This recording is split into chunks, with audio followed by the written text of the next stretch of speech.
कहानी है रामपुर गांव की, जहां के मर्द महिलाओं को हमेशा नीचा दिखाने की कोशिश में रहते। अरे अभी तक खाना नहीं आया, क्या मुझे एक और शादी करने की जरूरत है? नहीं जी नहीं, ऐसा मत करना, वरना मैं कहाँ जाऊंगी। खाना लेकर मैं अभी आई जी।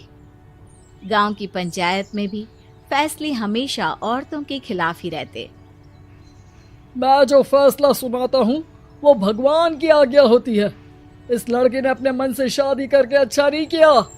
लड़के को घर भेज दो और इसकी शादी इसकी जाति की किसी लड़के से करवा दो, लेकिन ये लड़के, इसे तो गांव के बाहर निकाल दो। नहीं नहीं जमींदार साहब, ये क्या बोल रहे हैं? ऐसा नहीं हो सकता। मेरी बेटी मासूम है, इसे अच्छे बुरे की समझ नहीं है। अरे कहाँ जाएगी ये बेचारी?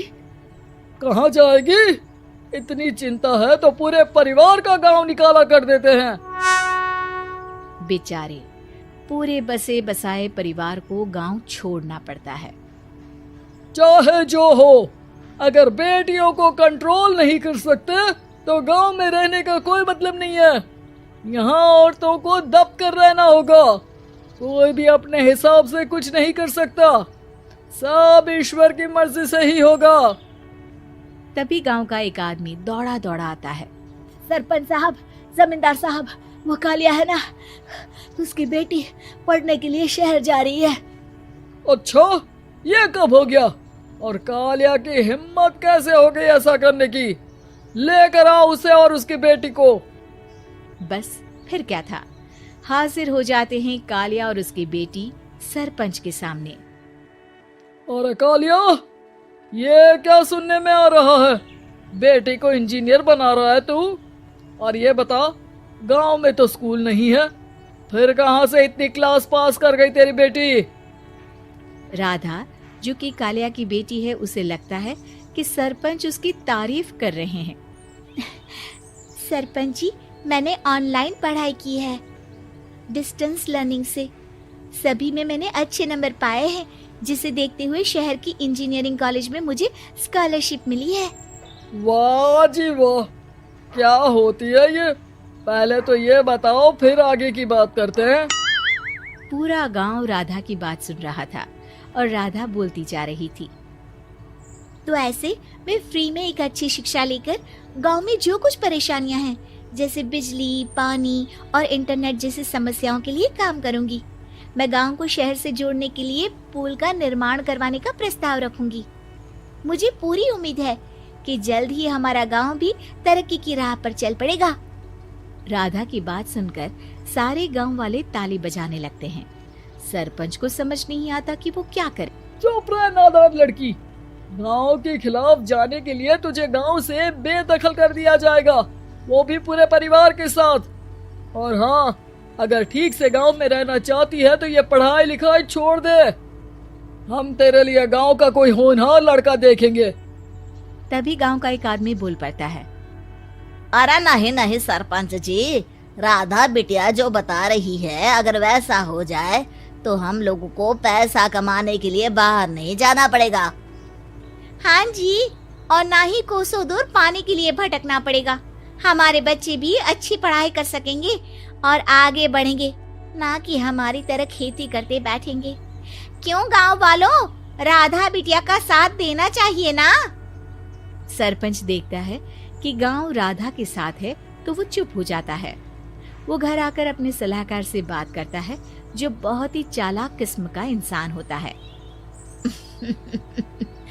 अरे सरपंच साहब, आपको बहुत ही होशियारी से काम लेना पड़ेगा।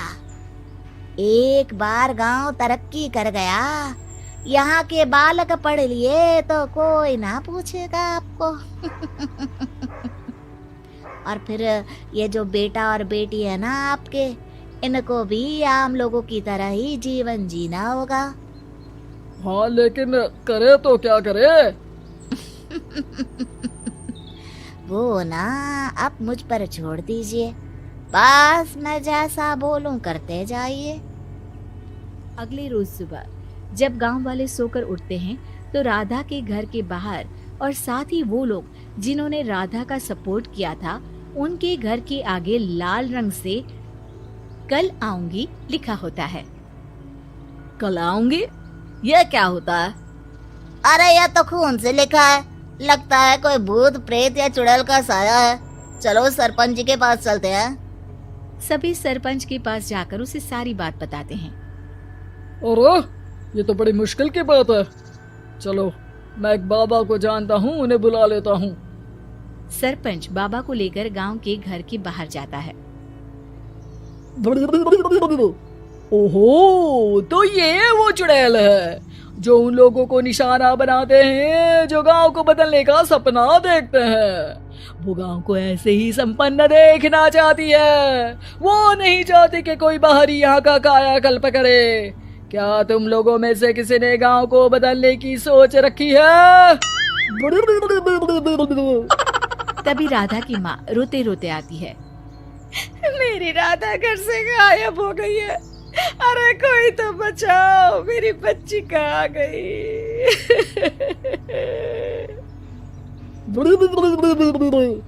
ले गई वो चुड़ैल, तेरी बच्ची को ले गई। अब वो उसे श्रापित करके छोड़ेगी, उस पर चुड़ैल का साया हो जाएगा। तभी बुरी सी हालत में राधा भी वहां आ जाती है। उसके बाल चुड़ैल की तरह फैले होते हैं और कपड़ों में खून लगा होता है। सभी राधा को देखकर डर जाते हैं। माँ, पता नहीं मुझे कौन उठा कर ले गया था। अरे दूर दूर हो जा चुड़ैल, अब हम लोग इस गांव में नहीं रुकेंगे। अरे कैसे बातें कर रहे हैं आप? कल तो आप मेरे भरोसे गांव का हुलिया बदलने, अपने बच्चों को पढ़ाने और तरक्की उन्नति की बात कर रहे थे, तो आज क्या हो गया आपको? ये फिर तुम लोगों को बहकाएगी। ये चुड़ैल गांव में आ चुकी है, ऐसे ही ये तुम्हारे घर के बच्चों को भी ले जाएगी। गांव वाले राधा को गांव से बाहर निकाल देते हैं। उसके माँ बाप रोते रहते हैं, लेकिन गांव वाले नहीं मानते। मैं भी अपनी बहन के साथ गांव के बाहर रहूंगा, लेकिन वो पढ़ाई नहीं छोड़ेगी। वहीं सरपंच के घर पर सलाहकार कहता है। देखा, सांप भी मर गया और लाठी भी नहीं टूटी। लेकिन अगले ही दिन सरपंच के घर के बाहर भी वही शब्द लिखे होते हैं। और फिर सरपंच की बीवी कहती है, हमारी बेटी को किसी ने अगवा कर लिया है। तभी राधा का भाई वहां आ जाता है। अरे गांव वालों, मैंने सरपंच जी की बेटी को देखा था। वो चुड़ैल उसे उठाकर ले जा रही थी। अरे क्या मजाक कर रहे हो? नहीं नहीं सरपंच जी, आप नहीं जानते। वो चुड़ैल अब आपकी बेटी में आ जाएगी, जैसे राधा के अंदर आ गई थी। तभी सरपंच की बेटी वैसी ही हालत में वहां आती है जैसे राधा आई थी। पापा, पता नहीं कैसे मैं गायब हो गई थी। चुड़ैल, इसके अंदर भी चुड़ैल का साया है, मारो इसे। अरे नहीं नहीं, इसे भी राधा के पास गांव के बाहर ही भेज दो। अरे चुप रहो, मेरी बेटी कहीं नहीं जाएगी और चुड़ैल वुड़ैल कुछ नहीं होता है। अरे कैसे बात कर रहे हो सरपंच जी? आप तो बोल रहे थे कि आपका फैसला भगवान का ज्ञान होता है, तो अपने पर बात आई तो अब आप ऐसे बोल रहे हैं। अरे ना ना ना, आपको अपनी बेटी को त्यागना ही होगा। अरे बुलाओ बाबा को। राधा का भाई बाबा को ले आता है, जिसे अब गांव वालों के डर के कारण सच बोलना पड़ता है। मैं कोई बाबा नहीं हूँ, मैं तो मोची था। ये सलाहकार महोदय ने मुझे कहा था एक्टिंग करने को। वो मुझे पैसे देने वाले हैं। अब मुझे माफ कर दो। गलती हो गई, मुझे माफ कर दो। तभी वहां राधा आ जाती है। देखा सरपंच जी, जब गांव के बच्चे साक्षर होंगे तो आप जैसे लोगों की चालाकी नहीं चलेगी।